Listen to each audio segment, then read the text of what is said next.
Hey, Gomjabar listeners, a quick content warning before we get into this episode. Around the 54-minute mark, Leo and I will be discussing some creative choices by Brian and Kevin J. Anderson in one of their books. The conversation involves sexual assault, and I know that's a topic that not all of our listeners may be comfortable with. So we just wanted to let you know here up at the top that around 54 minutes, we'll start talking about that, and we wrap up that discussion at around the 1 hour and 5-minute mark.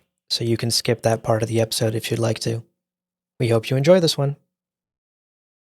Today on the show, we're opening the can of worms. The can of sandworms? Okay. Of the canon, the canonicity of You're saying something different every time, and now I'm unclear on what this episode is. Never let them know what you're going to say next. Keep them guessing. We're talking canonicity.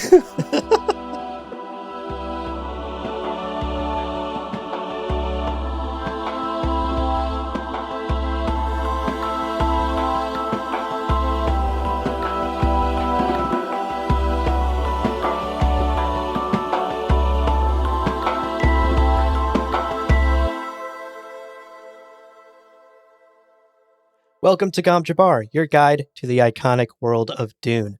We'll be exploring the themes, philosophies, and characters found in the sandy depths of this vast universe, from Frank Herbert's groundbreaking novels to the adaptations on film and TV. My name's Abu. My name is Leo. And Leo. Yeah. We're here to untangle this messy web, this ball of yarn, this rubber band ball. I'm running out of metaphors. Of Dune canonicity. You know, we put it to a vote, and y'all said, well, at least our patrons said, talk about Dune canon, idiots. Put your money where your mouth is. That's true. Y'all wanted this episode, and here we are delivering. We're here for you. Indeed. Now, before we get into untangling the messy canon of the Dune universe, let's make Shout Out Mapes proud and knock out some housekeeping first. So to start off, a spoiler warning for today's episode. As long as you have read the first book, you are good to go for today. We will be quoting some passages from later books, but we're going to keep them completely out of context. We're going to omit any character names or locations or plot details. So the quotes are there just to make a point. They aren't there to discuss anything that happens in future books. So as long as you've read the first one and know the story of the first Dune book, you're good to go for today. Indeed. Now, the best way to support us and what we do here at Gomjabar is to become a patron over at patreon.com/Gomjabar. And of course, we do need to shout out our Kwisatz Haderach level patrons, Case Aiken, Matthew Good. Gents, the canon of our love for you is indisputable.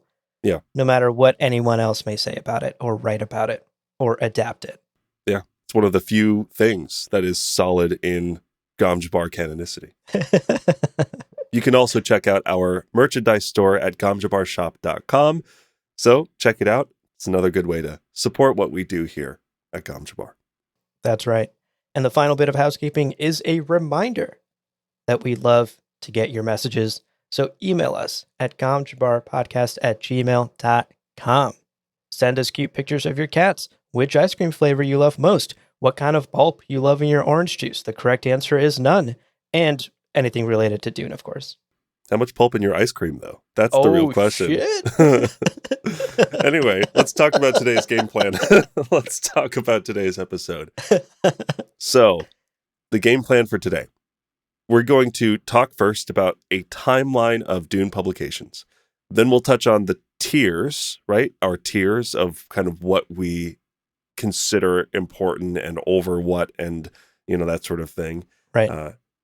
And then finally, we will get to the part of the episode I know some people are looking forward to, which is us being very clear about some of our issues with Brian and Kevin's work.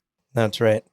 But before we get into any of that, before we set this ship a sail on the seas of canonicity, let's take a quick ad break. Stick around. We'll be right back. Welcome back, folks. let's start off our discussion today, Leo, by simply laying out the publication timeline of the Dune books and the expanded Dune books and Brian's works, et cetera, et cetera. I think that'll help us create a baseline for the rest of the conversation. Right. So, starting with Frank's own work, Frank wrote 6 Dune novels, as most of us know, starting with Dune in 1965, followed by the sequel Dune Messiah in 1969, and then Children of Dune in 1976, and then God Emperor of Dune in 1981, Heretics of Dune in 1984, and finally, Book 6, Chapter House Dune in 1985, just a year later. Right. And he had plans to write additional books, did not get to because he passed away in 86. Exactly. Now, the Dune Encyclopedia, something we often reference on this podcast, was released in 1984. And this is notable because the encyclopedia came out before the publication of Heretics and Chapter House. And thus, it doesn't take into account any of the events of Heretics of Dune or Chapter House Dune. Right. Now, finally, there is the Brian Herbert and Kevin J. Anderson era of the Dune canon. That's the era that we are currently in. Yeah. Brian and Kevin teamed up and began releasing books in 1999. And since then, have released a staggering 16 prequel, sequel, and expanded universe novels within the Dune universe up through 2022. And there are more planned to be released this year in 2023. Indeed. So from 1965 to 2023, we've got Dune stuff through the wazoo. But let's talk about the different tiers. And here's where we have our first tier. Frank Herbert. Ever heard of him? The guy who wrote Dune. Right. The man himself.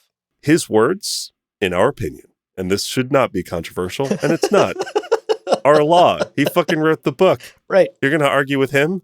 He came up with it. Right. And specifically, this means that nothing should contradict the lore established in the books. Correct. And in instances where there are contradictions, we always defer to Frank first. Totally. So if there is a contradiction, what Frank said about it is canon. What anyone else said about it is not.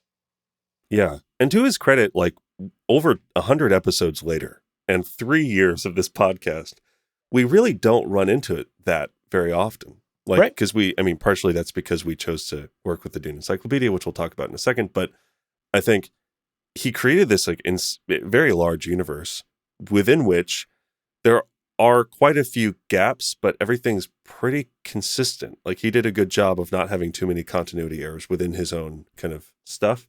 Yeah. And he created a massive universe, but didn't tell us everything about it in the 6 books he wrote. There's a lot of room to play around in the Dune universe. Right. Which, this sort of segues us nicely, is where the Dune Encyclopedia comes in. Yes. Because the Dune Encyclopedia takes the large tapestry of the Dune universe and starts painting in some of the edges with its own details. So, to briefly explain what the encyclopedia is for the folks who may not know, the encyclopedia was a volume released in 1984. 43 authors contributed articles to this encyclopedia as in-universe historians. Yes. And the book exists as that, basically. It's an extension of the Dune universe or a companion piece to Frank's novels, presented as an encyclopedia that's written in universe in the year 15,540 AG, so long after the events of Frank's books. And every contributing author has a Dune name. Which it's is wonderful. So cool. They're It's like great. role-playing Dune, you know? They're like, yeah. It's like a D&D group where they're making up their own stories. It's fun. And we do want to say the book had 43 authors, but a brunt of the work and compiling all of those stories together and editing them and publishing the final work, that credit does go to Dr. Willis E. McNelly, who was a close friend and associate of Frank. Yeah. Now, the existence of this encyclopedia might come as a surprise to some people. And certainly when we talk to people about our episodes and our research process, people don't know that the encyclopedia exists because it's no longer in print, which, of course, begs the question, why? Por qué? Por qué it's not in print anymore? Yeah. Well, Frank Herbert passed away in 1986. And at that time, the Herbert estate, or shortly thereafter, the Herbert estate formally fell into the hands of his eldest son, Brian Herbert, who subsequently refused McNally's attempts to have the Dune Encyclopedia reprinted. And it's understandable. Ultimately, the Herbert estate has ownership of this IP of Dune. Yeah, yeah. So they're protective of the IP, and obviously it's a very potentially profitable IP as well. So you want to keep, you got a goose that's laying golden eggs, well, make sure the goose is taken care of. And since the 90s, they have said no to a few projects. Right. And complicated copyright battles aside, at the end of the day, the Herbert estate still has final say on adaptations of Dune material, and they said no to McNally, basically. Right. He went back and forth with them, and there are message posts where he says that he is in active negotiations with the Herbert estate about the encyclopedia, about its reprinting. Ultimately, the estate says, no, you are not allowed to have the encyclopedia reprinted. And actually, in one of those message boards, McNally shared some of his feelings on the negotiations. He posted this on December 2nd, 2000. Quote, I am not, repeat, not interested in any financial gain from reprinting the DE. I would like to see it in print again because I am proud of the work done by my many contributors to the volume, as well as the vast amount of material it adds to the Arrakeen saga. End quote. Yeah. Which I think is lovely. Like, he clearly has a passion for this universe. And yes, he'd make money off of it. Let's not disregard the fact that he would make money off of reprintings of the encyclopedia as one of its creators. He clearly doesn't care about that, though. And for him, this is more of a work of art. This is more of a point of pride, something he probably spent months or maybe even years of his life working on.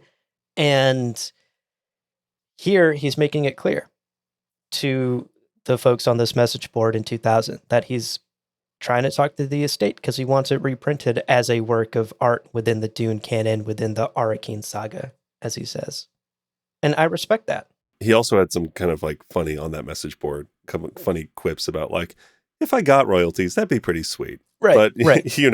At the end of the day, like, try to imagine in the 80s, you are this massive fan of Frank Herbert and Dune, and you got 43 authors together to like build something out of just passion and enjoyment. Yeah. So it's just, to your point, I mean, is money nice? Yes, totally. But it's so clear to me that the Dune Encyclopedia was this achievement in McNally's life, who has like a ton of other shit. I was looking into his life a little bit. He has like dedications at universities. He's recognized by so many people for so many things, but this is still this thing that was clearly very important to him. Totally. After all, he was fucking active on a message board right. until like, right. It's very, very cool. It's very touching. Yeah. I mean, if he was young in the 2010s, he would have started a podcast about Dune. Oh, guaranteed. Yeah. We would have been boxed out by McNally. Because he would have started his incredible podcast. By McNally. It's clear that he has a genuine passion for this universe. He's a genuine fan, capital F fan, of Frank's work. And I'm sure it hurt to have to go to the estate and beg to have your work reprinted that you're so proud of and be told no time and time again through all these negotiations. Now, all of this changed a little bit when there was a point at which the Herbert estate officially denounced the Dune Encyclopedia as an alternative take on Dune.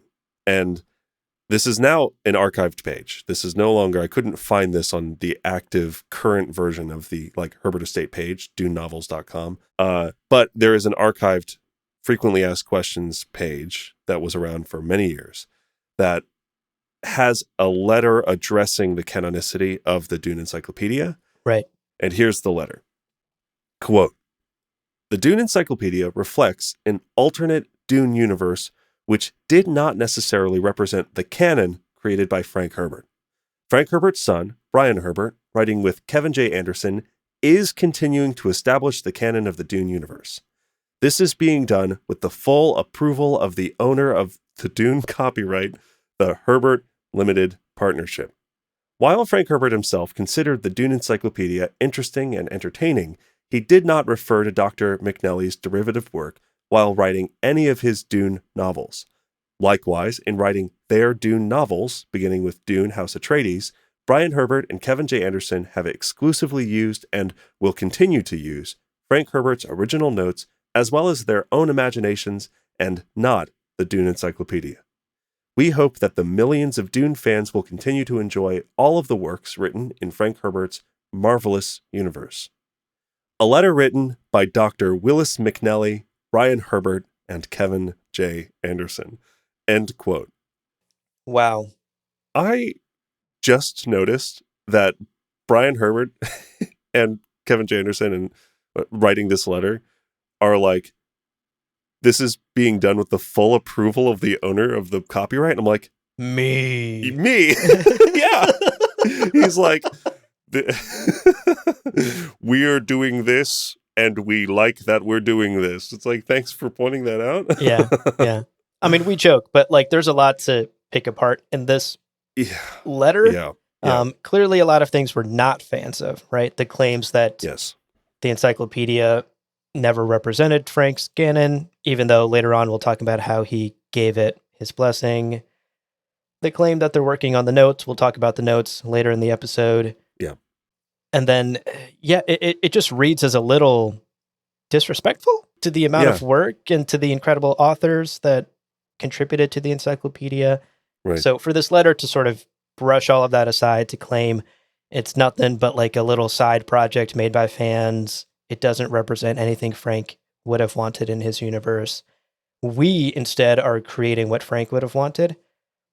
It rubs me the wrong way, personally. It also contains, in my opinion, implicit straw man arguments. It's saying Frank didn't base any of his books on the Dune Encyclopedia. And it's like, yeah, no one ever said that that was the case. Right. They just wrote to fill in literal gaps that he left. And then it says, but we are basing them on his notes and also our imaginations. And it's like, right. The imagination line kills me. What? What? Yeah. You don't think they were basing it on their imaginations? They were, what is Right. the implication there? It's very strange. I'll also say, so like McNally never claimed to be foundational. And in fact, no one associated with the Dune Encyclopedia was like, he based his books on what we read. No, it was a contribution to the universe.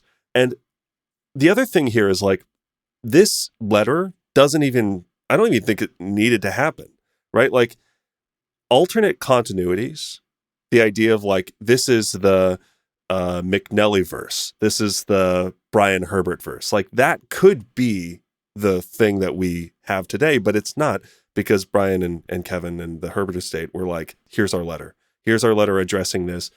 And it just strikes me that like, Batman, there's like thousands of Batmen. Batman. There's Batmans. And Bat people. That's true. There are quite a few bad people. But my point being, the character Batman has like 1,000 origin stories by a bunch of different authors, but that doesn't stop people from engaging with the ideas of the story and telling these. So there's something about there's this other thing that we didn't write, and we want to write a letter to all of you, letting you know we didn't write that, and we're writing this other thing. It's like, okay. Oh, and you used your imagination for it. Oh. Tell me more. It doesn't seem like they used any imagination to write this letter. I think the Batman analogy is actually really great, because comic books have had this figured out for decades, right? Alternate realities, adaptations that aren't necessarily like prime canon, but are still explorations of the ideas and themes of that character that we already know and love. Right.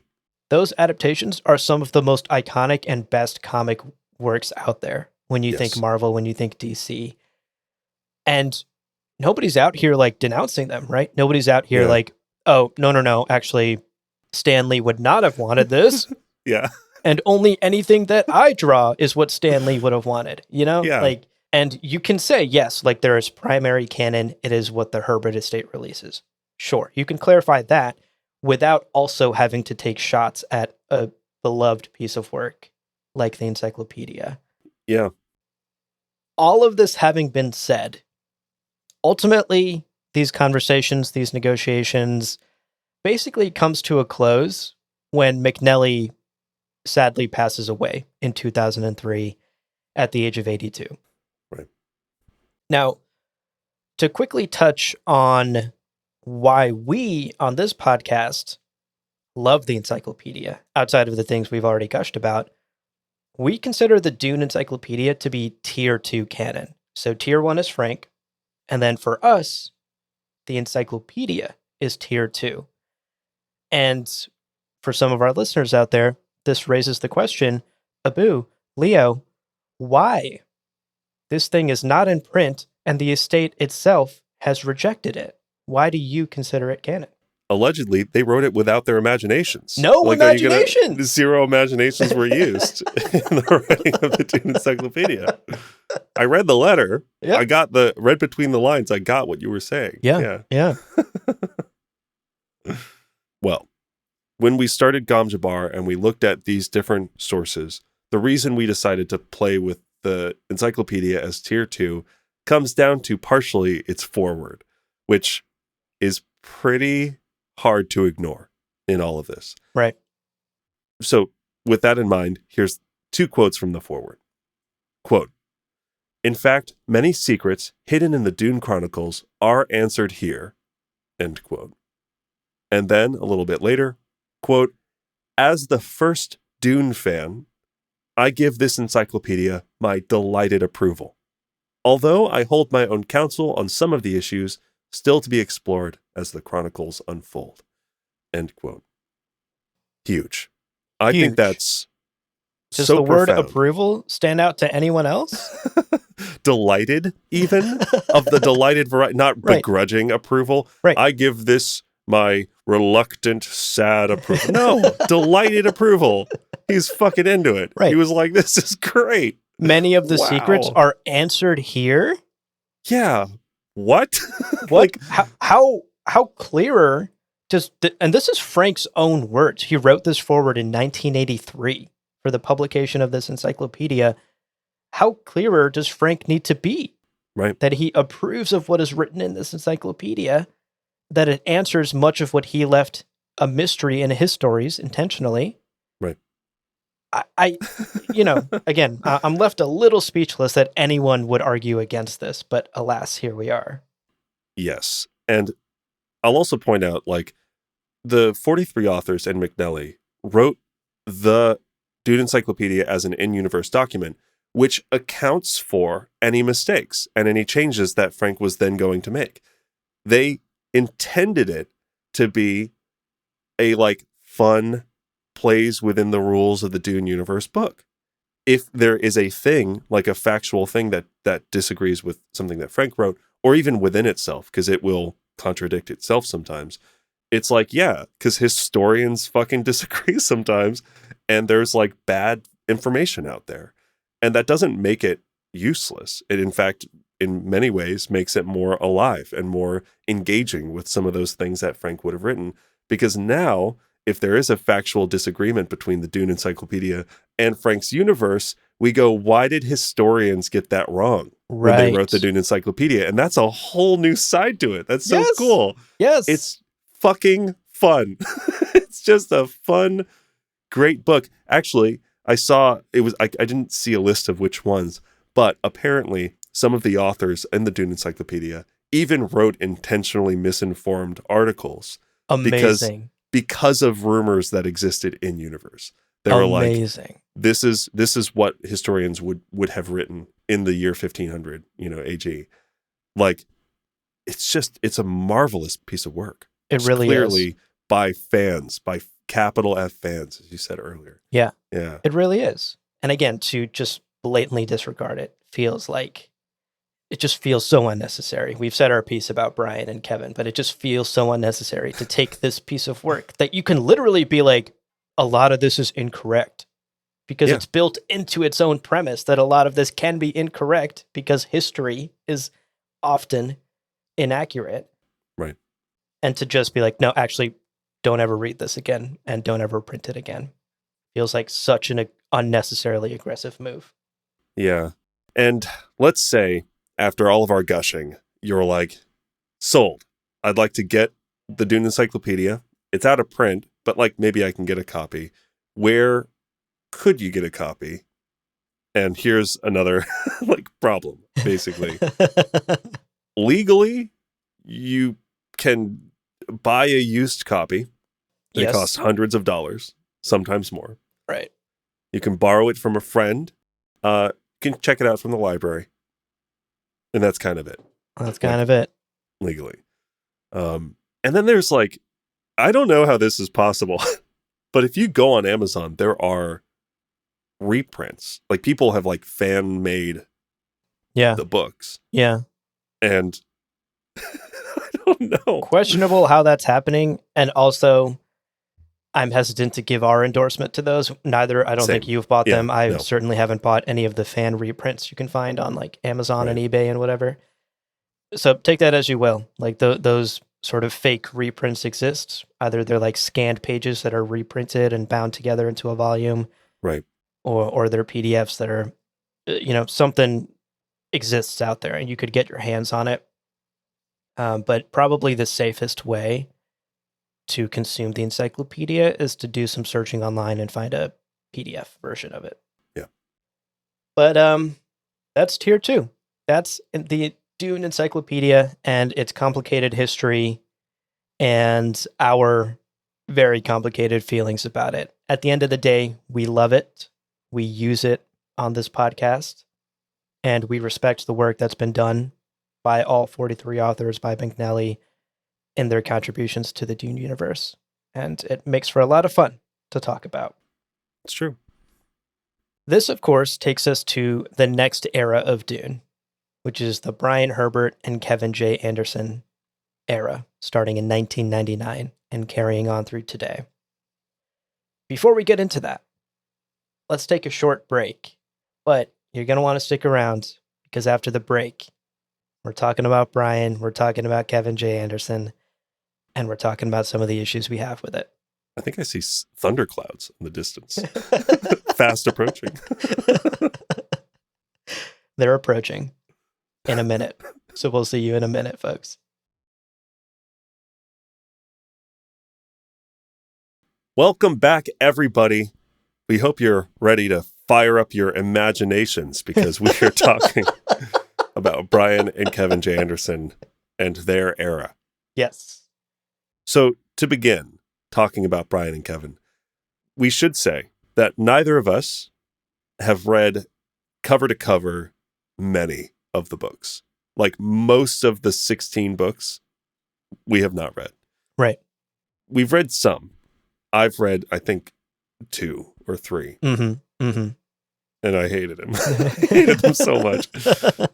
Which is not like a hot take. Like, right. Very likely, if you're listening to this episode, you already know they're a bit contentious. But all of that to say that this conversation is going to be based on research. It's going to be our direct interactions for what it's worth with the text itself. And honestly, we also will caveat all of this with saying, if you enjoy their books, so much power to you. Genuinely happy for you because we don't want to yuck anybody's yum. Ultimately, we are doing this episode because people asked, why do we consider Brian and Kevin J. Anderson tier 3? This is going to be why. Yeah.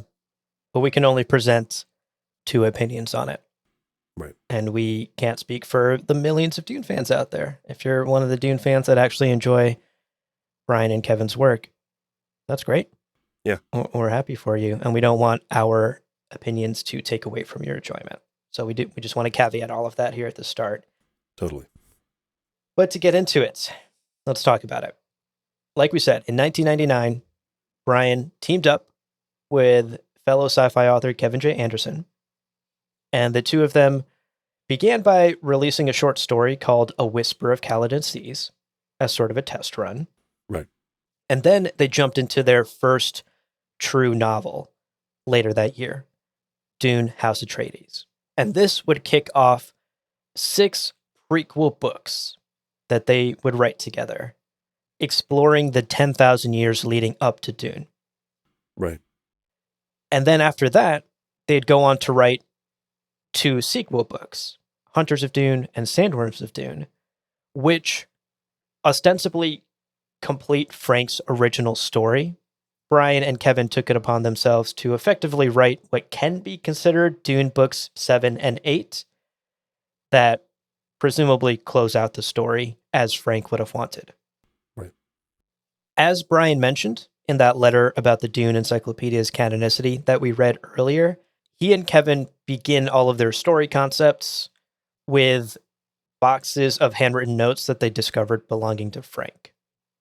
So they are using these notes plus their vivid imaginations to write many of these books, to write these 16 books that they have in the last 20 plus years. I just came up with a new character using my imagination. Oh, tell me.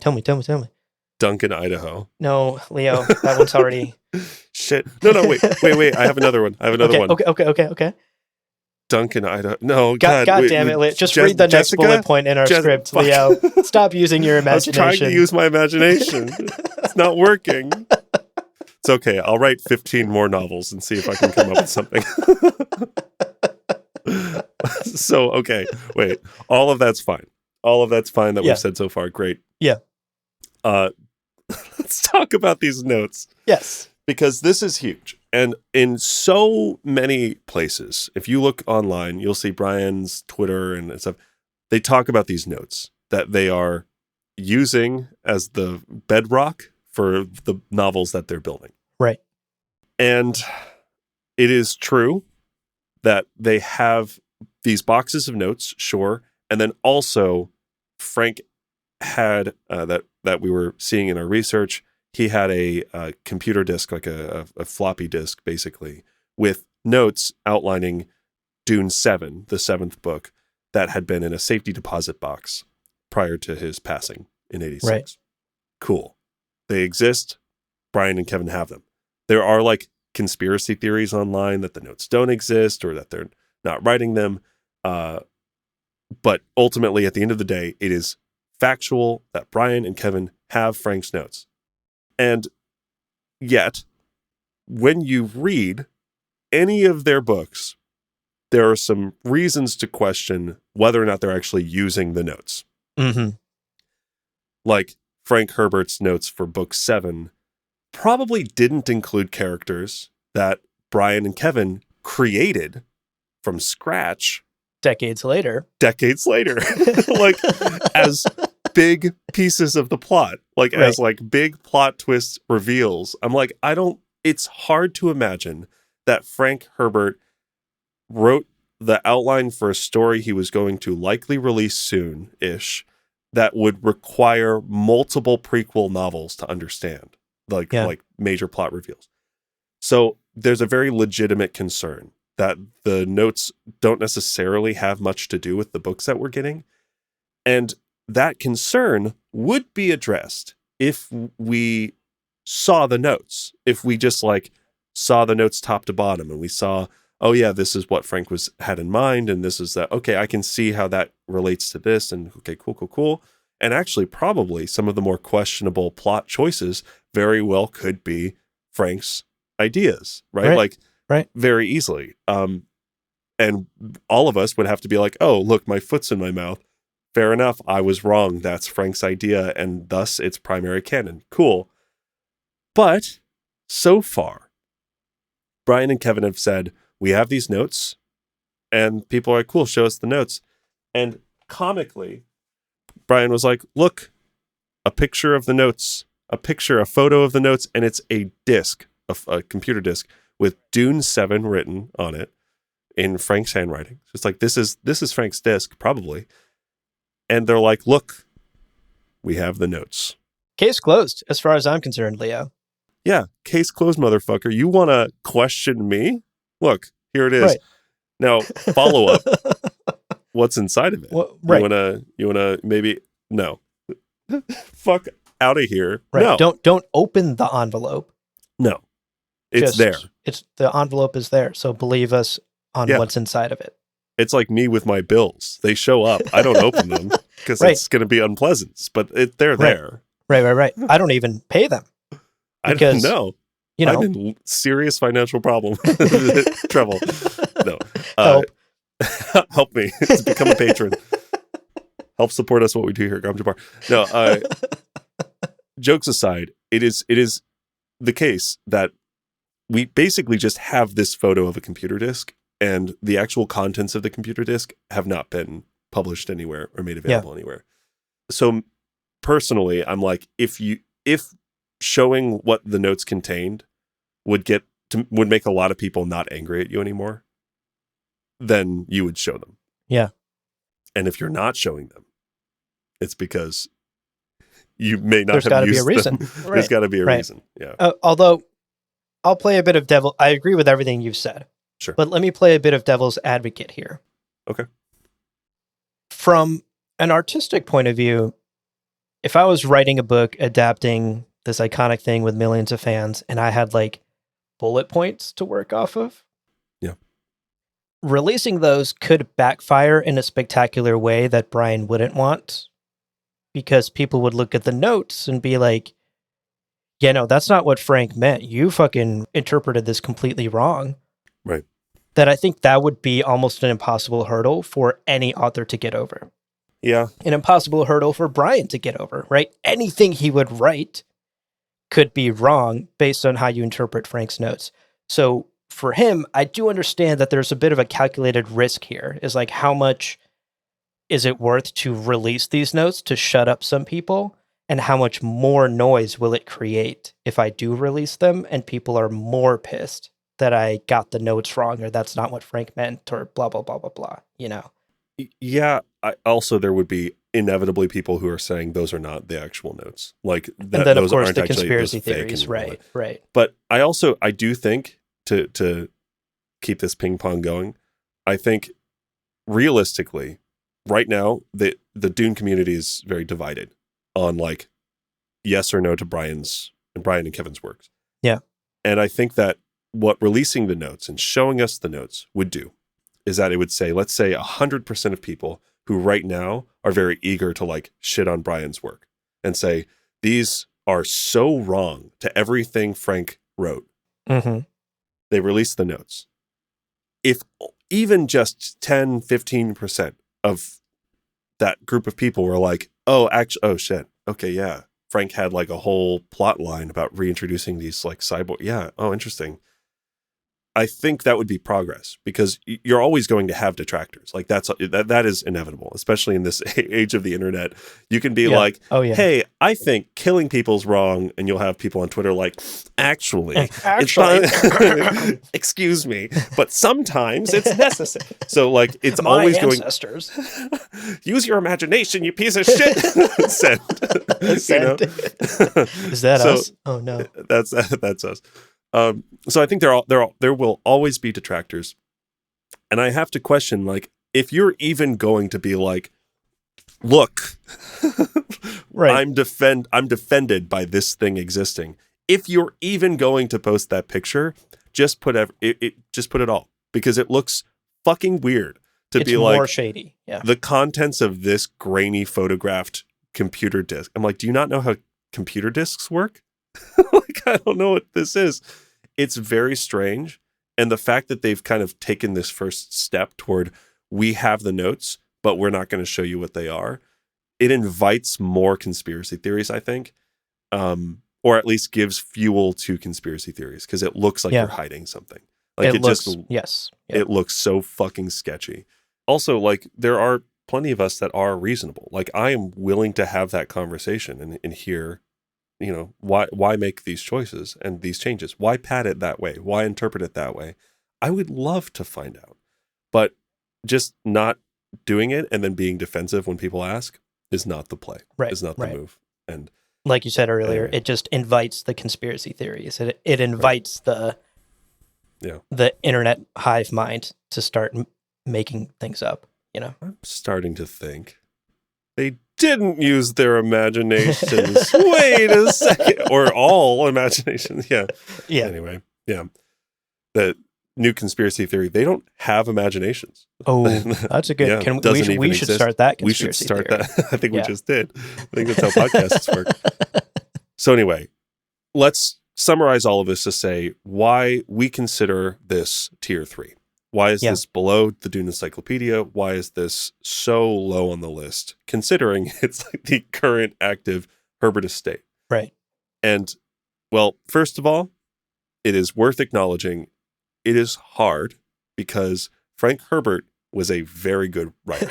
And if you read one of Brian Herbert's books, one of Kevin J. Anderson's books, they are not the same caliber, just honestly. And I don't think they would say that they are. They are not. They are different writers, and Frank Herbert was very good at what he did. So that is difficult. It is hard to read something that has all of these characters that we know, and for it to be so noticeably not written by Frank Herbert. That is difficult, and it's a margin. The quality difference is notable. Yeah. I mean, there's a reason people joke that it is just fan fiction, that it's Dune fan fiction, It feels like that often, which is hard. And on top of that, they made a number of creative choices that like describe characters and involve characters that we know very well from thousands of pages of Frank's writings that don't make any sense, that conflict directly with Frank's universes and Frank's world. Yeah, totally. And actually, we keep saying all throughout this discussion, Brian did this, Brian contradicted that.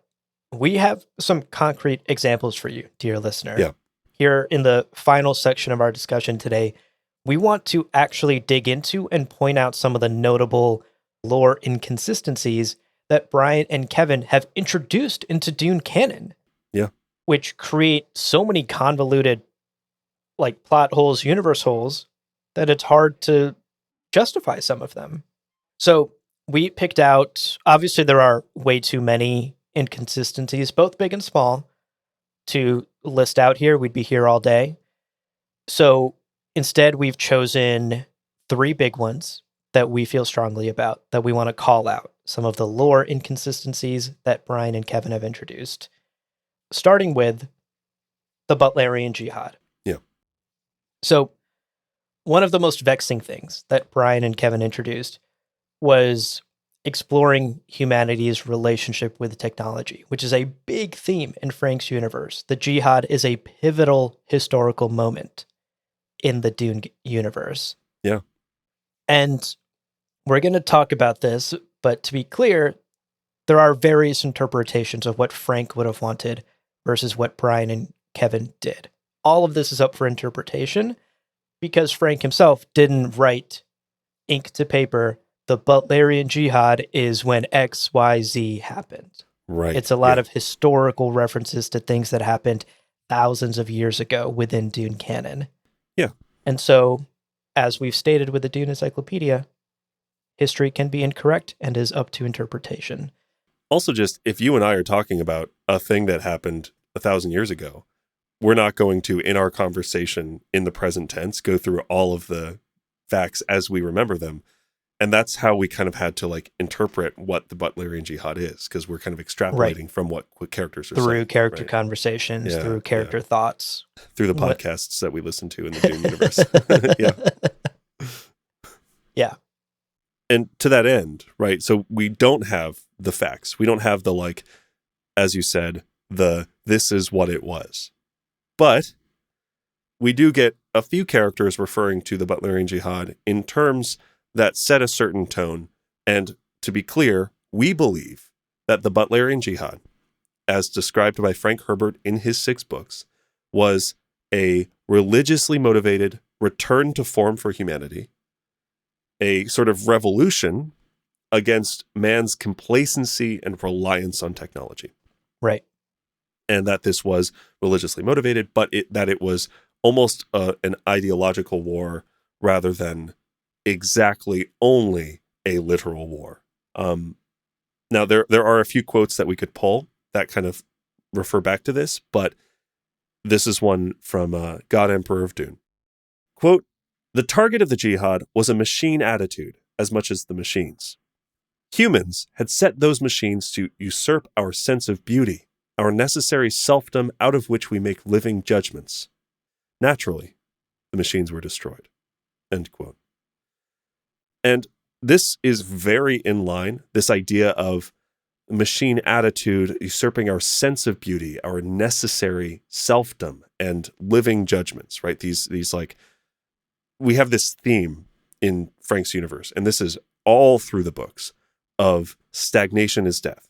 Right. If you don't act, if you're not making active, living choices, you are dying. And the importance of challenging yourself and finding your limits through that breaking point, Amtal, right? Like the test of the Gom Jabbar, even famously in the first book, is this idea of, are you truly human if you can restrain your instinct and control in order to like live and choose actively? It's all over the place. Even the Water of Life ceremony that brings Paul to being the Kwisatz Haderach and Jessica to being a Reverend Mother, and like those things are all about testing in adversity in the face of stagnation as death, right? As like this like broad underlying thing, which is not exactly how Brian and Kevin took that, right? Right. In stark contrast with those ideas, Brian and Kevin made it quite literal. In their version, the Butlerian Jihad was an actual war between humans and murderous robots. Yeah. Like Skynet rose up, straight up like Terminator-style robots who are enslaving and torturing entire planets. Right. And then the humans fought back. And I so agree with you that that doesn't strike me as the jihad that Frank was writing about. And particularly from that quote, the target of the jihad was a machine attitude as much as the machines. There may have been some battles against, I don't know, murderous machines or like AIs, thinking machines. But to me, it's more of an ideological shift within humanity. There's a reason so much of the quote unquote tech in Dune is not like high tech science fiction technology. It's all like very grounded and based in biology or natural like ecosystems. And so the implication that there would be some sort of war against artificial intelligence, Terminator style robots that nearly wiped out humanity seems a bit too literal and a little too on the nose for something that Frank Herbert would write. Also, I've seen the false equivalence and I've seen the straw man constructed in online debates about this topic where people say, oh, then you're saying it's not a literal war. No, like they're very clearly, we have multiple references to armies left in destruction, of people dying, of lots of bloodshed. It's a period of chaos. All of these things are true. The question is, or rather the problem is, if it were literally killer robots enslaving entire planets, the characters who are saying these things would not be like, it was as much a battle of machine attitude. No, it was literally a battle against the enslaving tyrannical robot monsters. Yeah, it feels like there was a war and there was bloodshed, but it feels like that was people against people. People against people saying, because again, if you came to me now and said, hey, guy who built his entire career on effectively fancy technology, we're getting rid of all of it. Right, because God said so, or whatever. Because of some religiously motivated reason. Because we should be eating raw meat. It's the TikTok health guy. It's that fucking, it's the guy who sells the health supplements and all that. Yeah, he's like, we got to take care of your... I'd be like, no, fuck out of here. And maybe we would then fisticuffs over it. I would lose. I'm weak. But the point is, that would be violence on violence, but it would be human on human, where the differing ideologies are there. And you can interpret it one way or the other. But when you say it was definitely man versus robot, mans versus come get your mans. He's out here fighting robots. your Batmans fighting, Ultron-style robots, you are ignoring chunks of Frank's writing, which is hard, which is difficult. Yeah. And to wrap up this point, I want to play devil's advocate once more. I was trying to be very careful in this script to be like, don't be biased, catch your own bias, try to see the other side of the argument. So here is a quote, also from God Emperor of Dune, which could be interpreted as proof that there are Terminator-style machines in the Dune universe.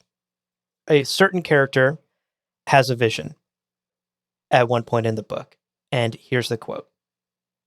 Quote, "No ancestral presences would remain in her consciousness, but she would carry with her forever afterward the clear sights and sounds and smells.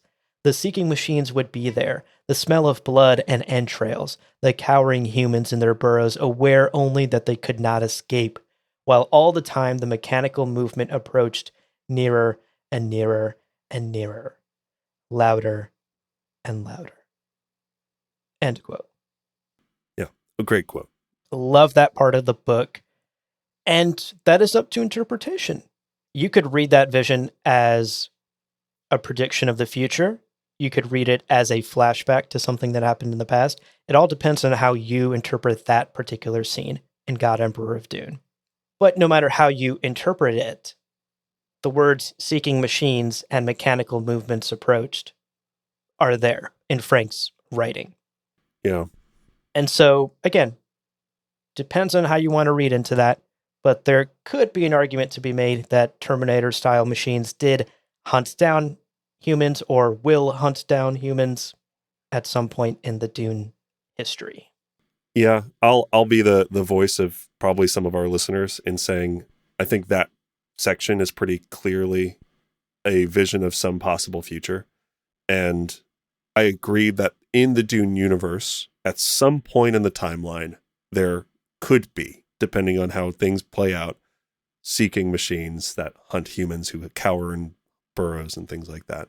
Yeah. But again, that is, if we say that is a memory of a thing that happened in the Butlerian Jihad, then we are ignoring chunks of Frank's writing still.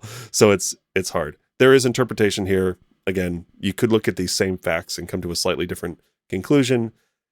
At the end of the day, I think you and I are aligned that making it a literal war against Terminator robots weakens the more important philosophical point that Frank makes about stagnation and reliance on technology.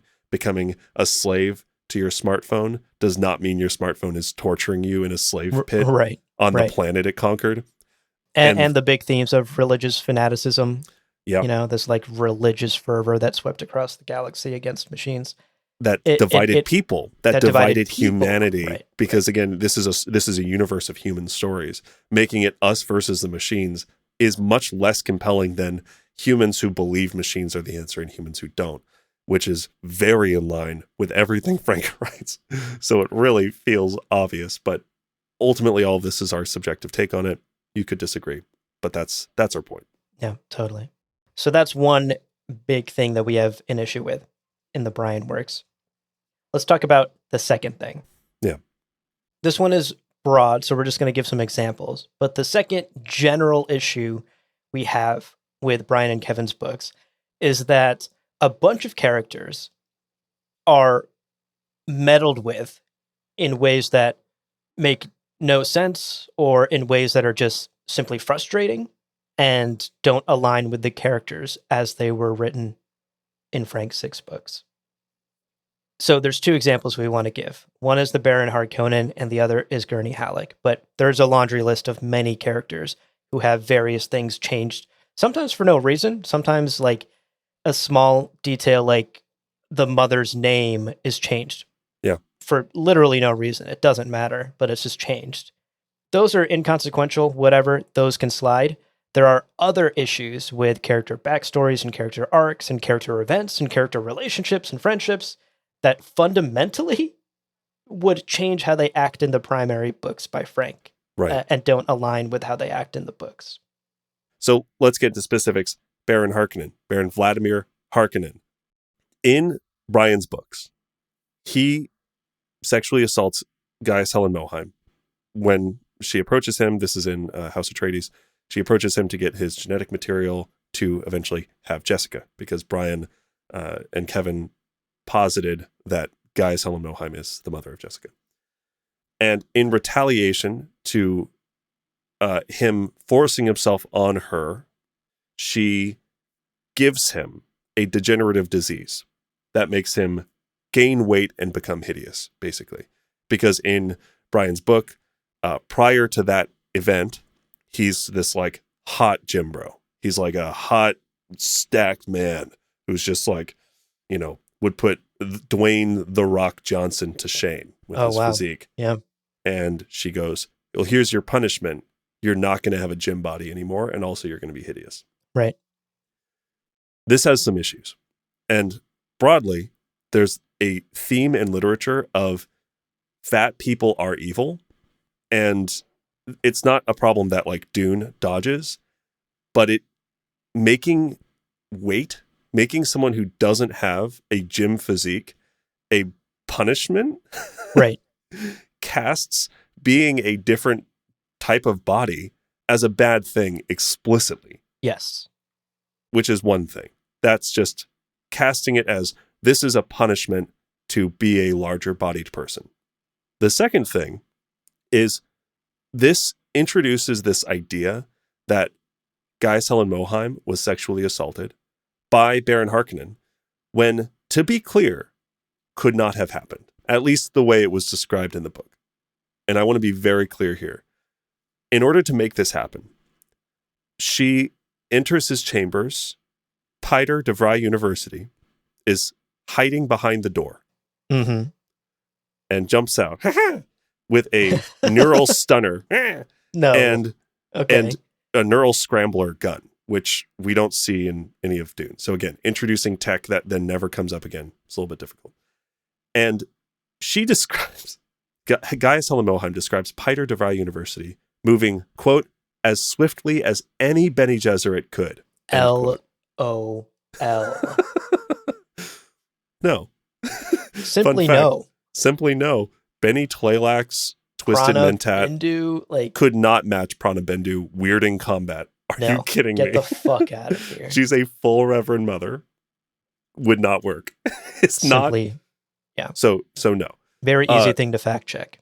Fucking false. False that a Twisted Mentat could move as quickly as any Bene Gesserit could. No. Not even if the sentence were as swiftly as the slowest Bene Gesserit with a hangover. Yeah, maybe. Yeah, that's a stretch, but I'll believe you on that one. Still a stretch. Any Bene Gesserit could? No. False. Also, she goes to use the voice, and she's like distracted a little bit because it doesn't work. She goes to use the voice on Baron Harkonnen. Right. Oh, I bet that works. You'd think so, but he had something. Oh no. He had earplugs. Stop. He has earplugs that nullify the voice. They filter out the effects of the voice. But the thing is, the idea of there being earplugs that filter it out somehow is fucking dumb and breaks the universe, because that's not how the voice works. And also, where the fuck did you put them? Earplugs? Where did they go? This is incredible. Can you imagine how many scenes in the Dune books would be different if characters could just pop some little earplugs in? There's Sharper Image, $49.99 earplugs that block the voice. It's just holy shit. And it just changes the relationship, because Mohiam and the Baron come face to face at the end of the first book. Yeah. You would think should be like, hey, Emperor, gut this motherfucker. You know, like it just changes that relationship that it never is mentioned or thought about or brought up. Like, we're deeply changing a relationship between two characters because of a horrific sexual assault. We are making fatness bad by making it a punishment that is imposed upon Baron Vladimir Harkonnen, rather than an embodiment of his own gluttonousness and his own greed and his, like a physical embodiment of many of his characteristics, the themes that he represents. And then we're introducing technology that breaks scenes and entire systems that are established in the actual book itself. Right. And it's not, that doesn't absolve Frank of making his antagonist big and a pedophile and gay. And, there are problems that we've discussed in the past with how Frank portrayed the Baron as well. But Brian is like doubling down on those issues and making them even worse by breaking the continuity of this character. You're right. And we've been very clear to criticize when Frank does these things. It is so much less defensible when it's being introduced in this way. Right. Okay, let's quickly touch on our guy, Gurney motherfucking Halleck. Yes. Because he's another character with some notable... Oh, yeah, I'd love to touch him. Just like he loves touching on... He's another character that has some problematic choices made in the prequel books by Brian and Kevin. In Dune, we see Gurney meet Dr. Liet Kynes for the first time. But Brian tells us that they were close friends and comrades when they were younger. They knew each other. They were buds. Yeah. Which, once again, doesn't make sense for the way they interact with each other in the actual book, in Dune. Yeah, they're like on edge with each other. Liet's like, ugh, this person. And Gurney's like, I've never met this person. Who is this Liet person everyone's talking about in the ornithopter with Dr. Kynes? They're like, literally like, who is this? Like, Liet is maybe a deity that the Fremen worship. Yeah. And it's not till later in the book that the... You think it's that guy who was with the Fremen on... No? You've forgotten entirely. Right. In At no point was Gurney like, actually, I know a guy named Liet. I've known him for 20 years. I know a guy named Liet, yeah. Y'all think he's a deity? No, it's a name. It's a name. Guy. He's a guy. Yeah. He's chill. I've had a six-pack with him. Like, no. We threw back some beer. We fooled around a little, It was fun. Fooled around a little. Jesus. The Atreides spend, like, the first third of the book unaware that Liet is a person. Yeah. And that he's not some sort of, like, I just can't get over the fact that literally in, like, an Atreides meeting, they're like, oh, Liet is some god that they worship because all the Fremen keep talking about some Liet. And then they're like, oh, wait, shit, he's a real guy. We met him. Yeah. And like, I don't know. Yes. Like, if Gurney and Liet knew each other, this is ridiculous. It makes no sense. It utterly breaks their whole interactions in the first book. The one explanation I've seen is that it was so many years ago, and like Liet might have they just like looked different, and it's like, that's so fucking stupid. Why are you bending over backwards to it just is different, and it doesn't make any sense, right? There's no justification for this. It's so silly. Another problem with Gurney's backstory: we in Dune are told, as he talks about Duke Leto. He says, Leto, quote, rescued me from a Harkonnen slave pit, gave me freedom, life, and honor, end quote. And in Brian's book, he escapes by himself. Now, I want to talk about what motivates him to escape, and this is also a problem that I have with Brian's books. One of the last scenes that Gurney Halleck spends in the Harkonnen captivity in Brian's book, House Harkonnen, which is now getting a comic adaptation, and I'm really kind of worried about it. He is forced, he is incapacitated with an orange, like, capsule that, like, renders him unable to move his body at all. And he is forced to watch as his sister, who has been kept in the Harkonnen pleasure houses, he is forced to watch as she is taken forcefully, she's raped by multiple guards and killed in front of him by Beast Raban. I read the chapter because sexual assault and rape is such a difficult thing to handle well by authors, and oftentimes it can be kind of shock factory to make a book more edgy and cool, or it can like glorify it, and the way that it handles the way that the victim is being written is really difficult, and it's hard to get right.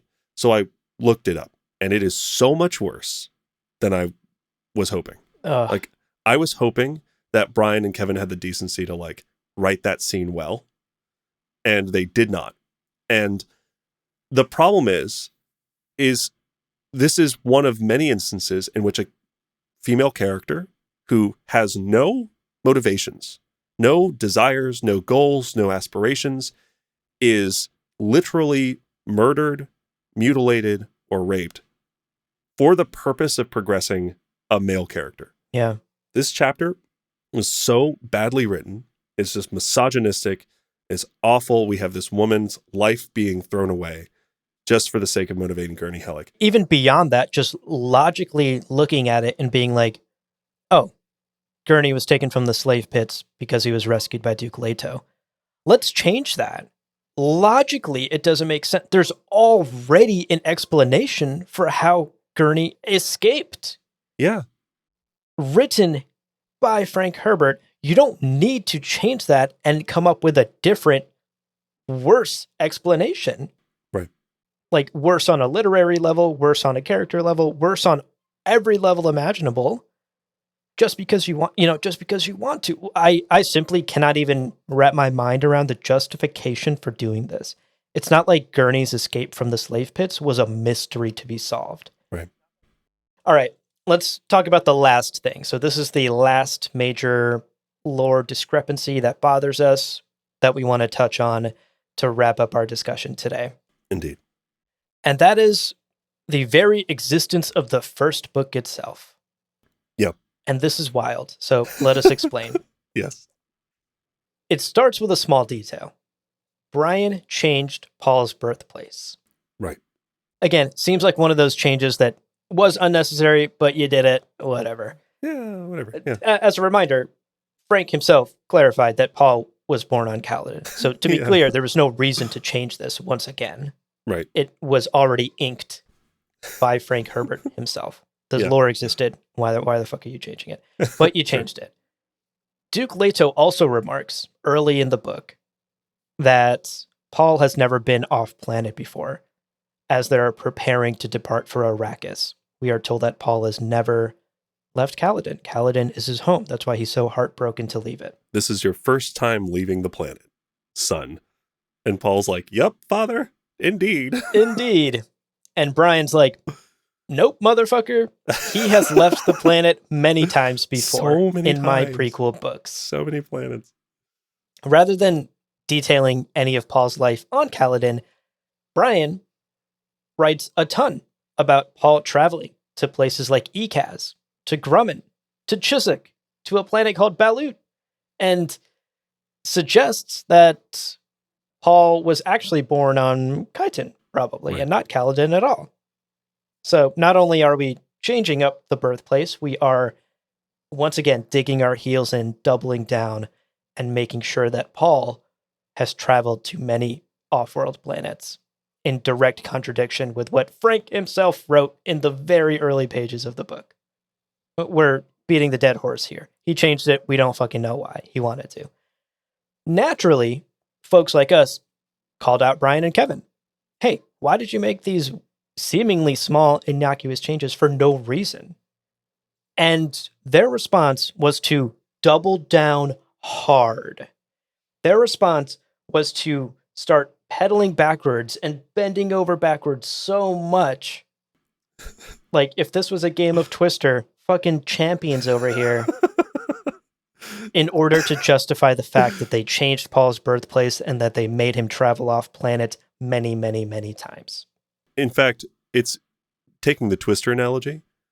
They worked so hard. They bent over backwards so hard. It's you're watching a game of Twister and one of the competitors twists up so well that you question whether or not they exist. Right.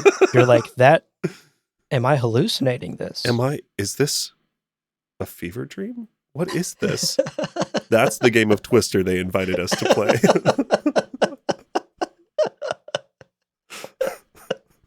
It's absurd.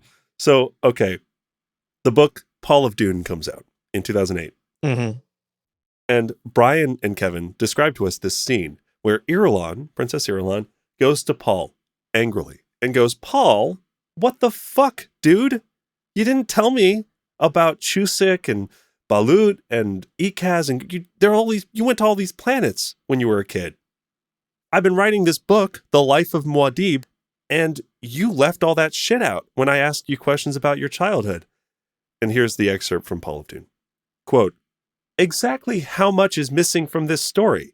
I've been talking to Blood. In your accounts of your life, you left out vital details." He raised his eyebrows. "Your publication has defined my life's story. Well, you told me you had never left Caladan before your house moved to Arrakis. Whole parts of your youth have been left out. Painful parts. He frowned at her. But, more importantly, irrelevant parts. We've streamlined the story for mass consumption. End quote. So, those inconsistencies. Oh my God. Where he was born, whether or not he traveled as a kid, were choices that he made as he told Irulan his story, and then how they decided to streamline the narrative of Paul to sell it better as like the life of Muad'Dib, the book. Uh-huh. Which is implying that Dune by Frank Herbert is the life of Muad'Dib. Yes. And is an incorrect propaganda interpretation of Yes. Paul Atreides' story. Yeah. We'll give you a moment of silence to let that sink in. Let's just let it breathe. My God. Yeah, it's so fucking dumb. It's so fucking dumb. It causes so many problems. It's so many problems. So many. Like, this one stupid fucking choice unravels basically everything about the sequel books. Everything. So many things within the actual book. Oh my God. It's bad. It's objectively a bad choice, but when you take into account how much they're digging their heels in to justify their bad choices, it makes it egregious. Also, is Dune Messiah also by Irulan? Right. How much of the original 6 books are you going to claim are fake propaganda written by Irulan or whoever that can't be trusted because we wrote some other shit in the prequels? It's weird as that. And also, Dune, the book, has some like lovely lessons you can learn about like messiahs and fate and determinism and some really like interesting things. If that's all Paul and Irulan just deciding what to present to the universe, that weakens any theses it has about like the human condition in universe, for us as readers, right? Because now it's just propaganda. It's like a calculated thing. And if you read that and felt that, you're the fool who's played into Paul's hand, having those feelings, thinking those thoughts, versus this being the sort of like framework of you're reading a book that is about like this space adventure, but here are the lessons you can learn from it. Yeah. Ugh.